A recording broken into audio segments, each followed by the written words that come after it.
get ready with me to do something that I am absolutely terrified about doing. And you might think that I'm gonna be doing something actually scary, like, I don't know, bungee jumping or skydiving. Nope. I am just going to party as a socially inept person. As if having social anxiety and being introverted wasn't enough, I barely even know the person who is hosting the party. So, that's fun.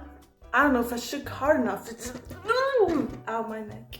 The reason why I've decided to go through with it, despite really not wanting to, I promised myself actually last year that it was gonna be my healing year and that I would go out and do more things to improve my health. But unfortunately, that's not what happened at all, because shit happens. And so instead I thought, this year for sure, I will do stuff. But what I hadn't really accounted for is the fact that last year's events kind of traumatized me. And instead of progressing, I was forced to heal a little bit more. Damn, that shine.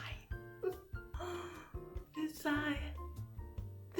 That is so pretty. Anyway, I got a little sidetracked by glittery stuff. Since I haven't ended up doing much progress on my mental health, I have been feeling so down in the dumps about myself because my recovery didn't look like how I imagined it. But it really does nobody any good to think like that. Point is, healing is not linear. Doesn't mean you're failing. And besides, we're all a bit fucked up in the head anyway, so go be unhinged, bitch. Love ya. Wish me luck. I'm gonna die.